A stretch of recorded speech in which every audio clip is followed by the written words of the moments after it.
Je m'appelle Adèle Assous, je suis maître de conférence, c'est-à-dire enseignant-chercheur à l'Université de Paris, l'UFR d'études psychanalytiques. Je suis psychologue clinicienne de formation, donc j'ai un diplôme Master 2 de psychologie clinique, spécialisée en enfants-adolescents. J'ai exercé une dizaine d'années en service de pédopsychiatrie à l'hôpital Necker, précisément au centre référent des troubles des apprentissages et du langage. Et j'ai aussi une activité libérale dans laquelle je reçois essentiellement des enfants et des adolescents. Alors, la pratique de la psychanalyse des psychologues d'orientation psychanalytique, je crois qu'elle est, elle est tout à fait multiple. Ce dont je peux parler, c'est de ma pratique auprès des enfants. Auprès des enfants et des adolescents, ce modèle de la cure type n'est pas applicable en tant que tel. Ce cadre de la cure type, à savoir le patient allongé sur un divan qui fait dos à son interlocuteur, présente un intérêt de recueillir la parole du sujet, qu'il puisse s'entendre lui face à lui-même. Mais l'essentiel étant d'accéder à cette parole et plus exactement au sens qu'il met sur les difficultés ou son histoire, enfin le sens à recueillir est l'essentiel. Quand on travaille auprès des enfants et des adolescents, il ne s'agit évidemment pas de les allonger comme on pourrait le faire, comme ça pourrait être possible avec des adultes. Et la médiation va se jouer autrement.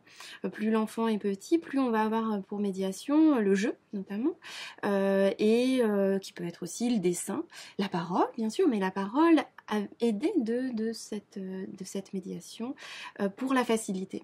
Comme je disais, que le cadre de la cure type a pour vocation de faire émerger un sens pour le sujet. Et bien le dessin, le jeu chez l'enfant permet aussi de faire émerger un sens qui lui est propre.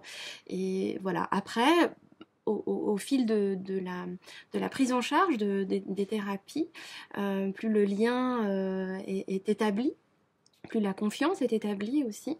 Et parfois, cette médiation qui était nécessaire au début, comme du jeu, du dessin, ne trouve plus forcément l'usage qu'il pouvait avoir au début. C'est-à-dire que,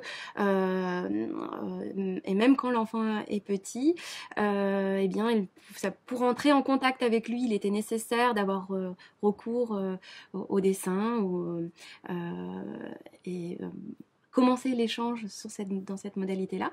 Et par la suite, l'enfant comprend qu'il se joue quelque chose sur un autre niveau qui peut être essentiellement la parole.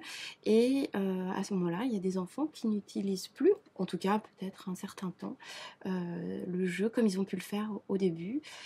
C'est ni plus ni moins intéressant, c'est la manière dont l'enfant se saisit du cadre qui est intéressant.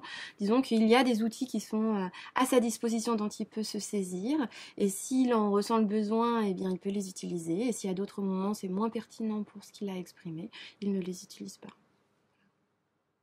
Alors, il n'y a pas un positionnement du psychanalyste. Je sais, le psychanalyste est pris dans une rencontre avec son patient. Et si il rencontre un enfant, un adolescent, et ben, il va s'ajuster dans sa rencontre avec l'enfant, avec l'adolescent. Et donc, il n'y a pas un positionnement donné. C'est selon ce qui se présente. Pour un enfant, si on reste muet face à un enfant, à part le mettre mal à l'aise, on va pas obtenir grand-chose. Et c'est absolument pas l'objectif. L'objectif, c'est que, au contraire, il puisse être suffisamment à l'aise dans le cadre que nous lui proposons pour qu'il puisse parler de ses difficultés, qu'on puisse les appréhender et les comprendre. Et pour ça, on peut avoir recours, lui proposer d'utiliser le dessin, le jeu, parce que ce sont des outils qui lui sont tout à fait familiers. Voilà, un enfant qui va bien, c'est jouer. Et on propose de jouer avec lui pour qu'il puisse mettre en scène ce qu'il aurait, dans un premier temps, du mal à dire directement, sans avoir recours au jeu. Alors ça c'est un premier point qui est tout à fait important, parce qu'effectivement la question de l'argent et du lien avec le soin pose question, voire pose problème.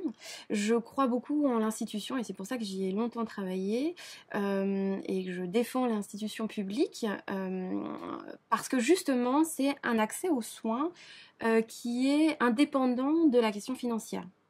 Donc ça me paraît déjà être un point important. Et que si effectivement la question financière est un problème, il faut pouvoir se tourner vers les institutions où l'argent ne rentre pas en considération. Voilà. Alors, la question du dessin, effectivement, utiliser le dessin comme outil de médiation, on peut donner l'impression tout à fait erronée, mais que l'on peut comprendre pourquoi elle advient, à savoir si c'est juste pour dessiner, il y a des ateliers dessin où il est possible que l'enfant dessine ailleurs. Seulement, comme je disais, le dessin là est utilisé comme un outil. C'est-à-dire un outil pour arriver à se comprendre dans un cadre bien particulier qui est celui de la rencontre avec un professionnel qui est tourné vers l'enfant et qui se présente comme quelqu'un qui va essayer de comprendre les difficultés que rencontre l'enfant et tenter de l'aider. Et ce cadre-là est exposé à l'enfant, c'est-à-dire on se rencontre parce que il semblerait qu'il y a des choses qui soient difficiles pour toi et on va essayer de les identifier, d'essayer de savoir ce qui est difficile pour toi et comment est-ce qu'on peut t'aider. Et le dessin, là, va être utile à ce moment-là pour comprendre ce qu'il en est de ces difficultés. C'est pas un dessin en général, il ne s'agit pas de dessiner, c'est pas un cours de dessin, effectivement. Ce dessin, à l'occasion de cette rencontre, dans ce cadre particulier, avec un professionnel que l'enfant ne voit pas à l'extérieur, hein, donc de ce cadre-là, va être un dessin qu'il ne ferait pas de la même manière dans un autre contexte. D'accord ? Donc c'est le sens co-construit qu'il va y avoir à ce dessin. C'est faussement complexe, c'est-à-dire que c'est co-construit au sens où le dessin répond à la rencontre. L'enfant dessine en fonction de ce qu'il comprend, de ce qu'il lui est possible de dire dans ce cadre-là et de ce que l'on va essayer de comprendre pour lui.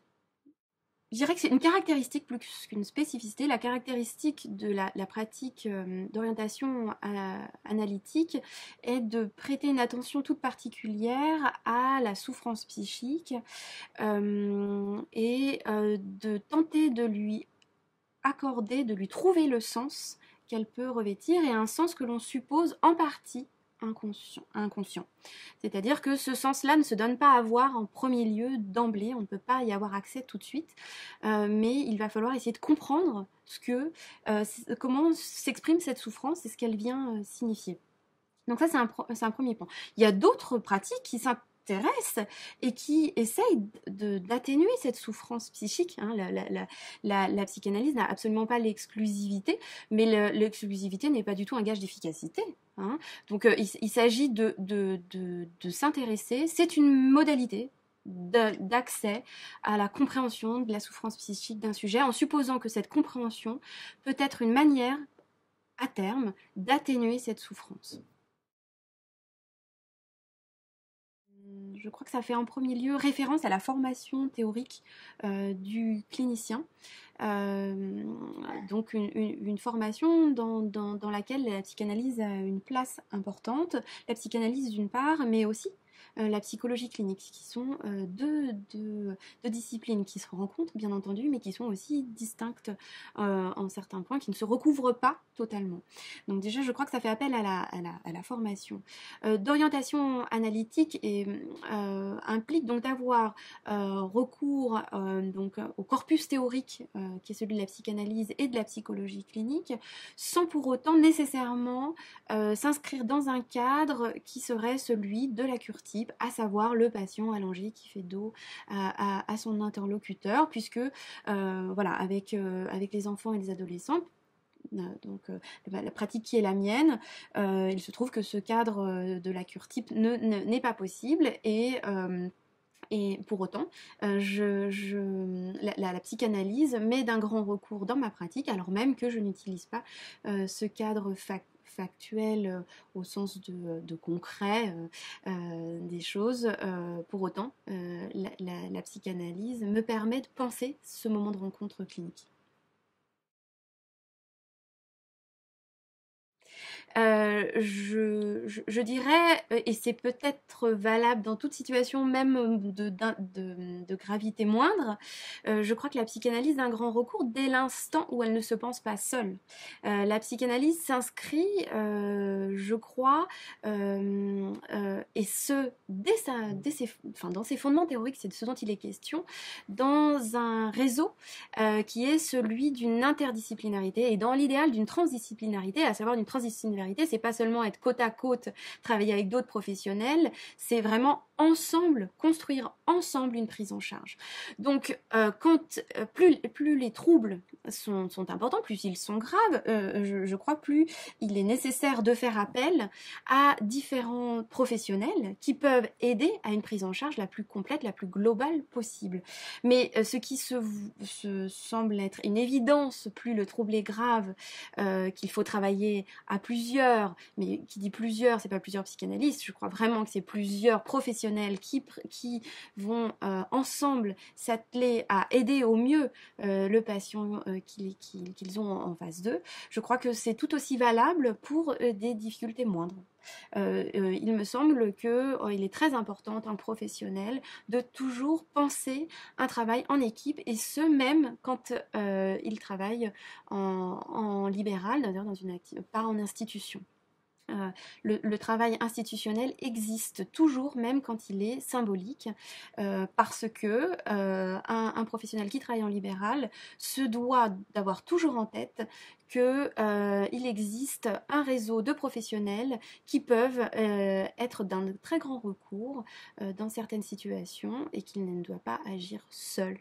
Voilà, qu'il a toujours la possibilité de faire appel aux différentes institutions ou à d'autres professionnels. Je crois que c'est très très important et que ça oriente vraiment la pratique, et ce même quand on n'a pas besoin de faire appel à d'autres professionnels, de le savoir, ça reste toujours très important.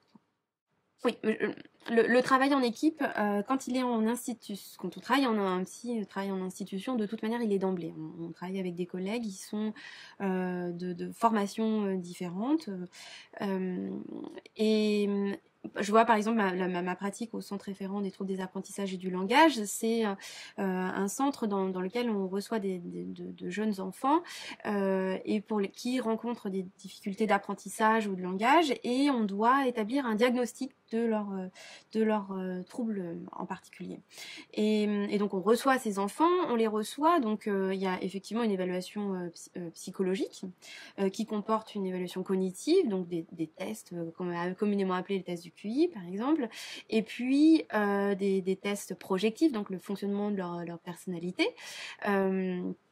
Et il rencontre aussi un ou une orthophoniste qui va donc pratiquer les tests de sa discipline, et un ou une psychomotricienne. Donc déjà, de toute manière, l'enfant est vu par une équipe pluridisciplinaire. Et ce qui est très intéressant, c'est au moment où on rassemble à l'occasion d'une réunion nos points de vue, et il est toujours, ça me saisit toujours autant de constater qu'on a reçu le même enfant, mais que ces cadres différents, cadres constitués par les disciplines différentes, les orientations différentes, font que l'enfant a pu exprimer des choses très différentes à l'occasion des rencontres avec un psy, avec un psychomotricien, avec un orthophoniste. L'enfant dépose en quelque sorte des choses différentes selon ce qui lui est demandé, c'est tout à fait adapté de sa part, mais bien sûr un enfant qui a des troubles du langage, et il va avoir peut-être un petit peu plus de difficulté à répondre à un test en orthophonie, puisque ça va cibler là où il se sent en difficulté, le langage, et par contre il va être peut-être un petit peu se comporter différemment. Ça va être l'occasion de voir autre chose, un autre aspect de sa personnalité à l'occasion du test psychologique. Alors, est-ce que la psychanalyse est mesurable? Je crois qu'il ne s'agit pas de mesurer la psychanalyse, encore moins les psychanalystes.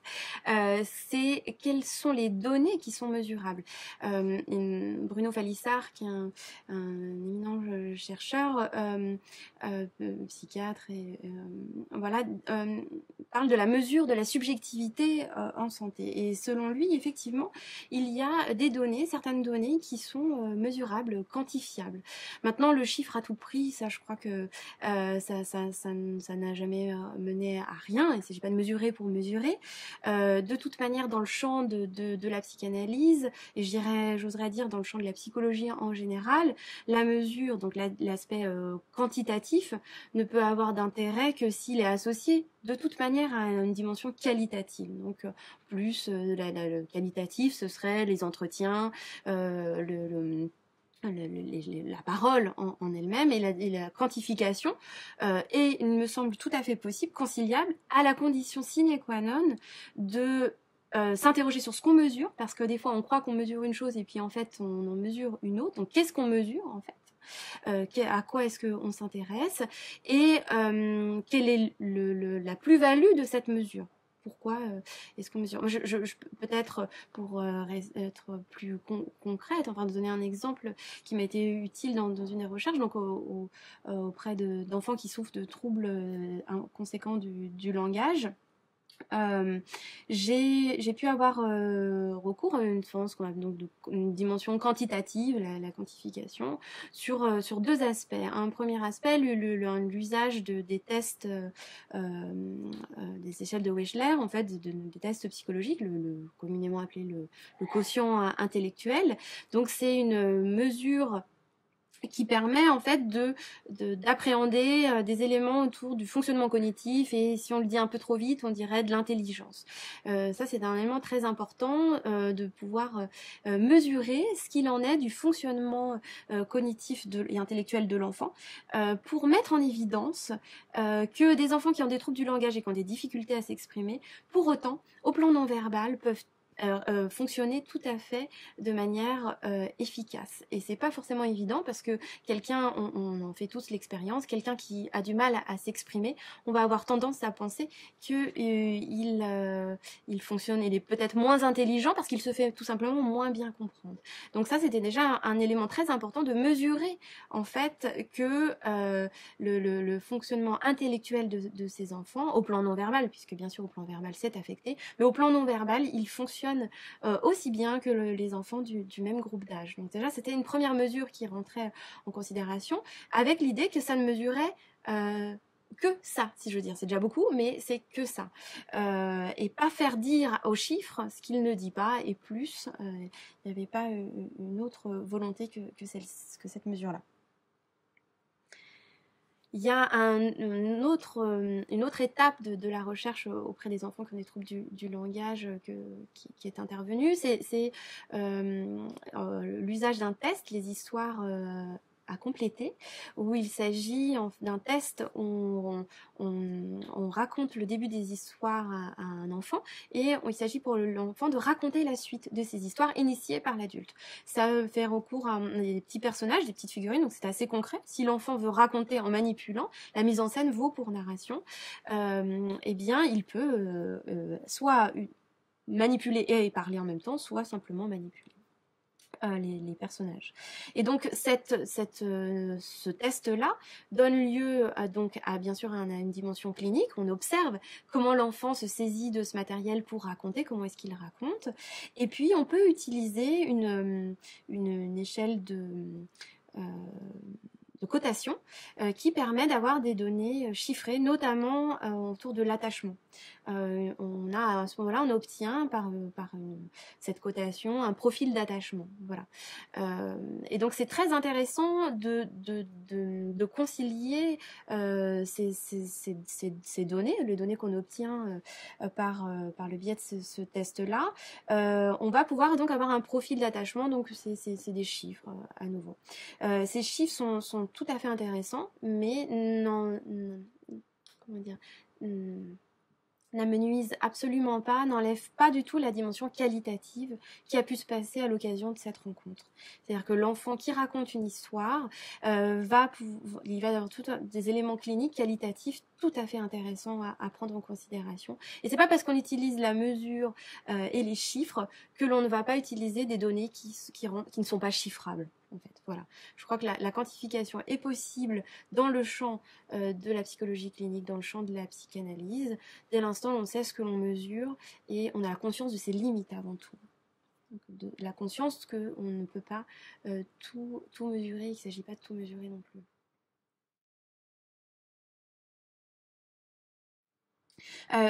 Il me semble qu'il est possible d'avoir recours au quantitatif dans le champ de la psychanalyse, notamment dans le cadre de la recherche. On peut utiliser les statistiques pour utiliser des gros mots. Il est possible de mesurer certains éléments. Néanmoins, ça ne doit se faire qu'à la condition sine qua non d'associer le qualitatif, c'est-à-dire du quantitatif pur dans le champ de la psychanalyse. Je ne me le représente même pas parce que je vois pas comment c'est possible en fait. Il y a une étape de franchie parce qu'il y a un moment où pour des psychanalystes le quantitatif, même associé au qualitatif, n'était pas envisageable non plus. Je crois qu'il y a une étape tout à fait de franchie, mais tomber dans le tout quantitatif, ça me semble être un écueil tout à fait dangereux. Moi, ce qui me touche le plus, en fait, c'est accueillir la parole des enfants. En fait, je crois que offrir un cadre où ils peuvent s'exprimer le plus librement possible et dire ce qu'ils sont sur le cœur, même des choses qu'ils ne peuvent pas avouer aux personnes qui leur sont le plus proches et qui sont les plus importantes à leurs yeux. Ça me semble être absolument précieux de préserver un endroit qui puisse exister comme ça. Il y en a peu dans la vie.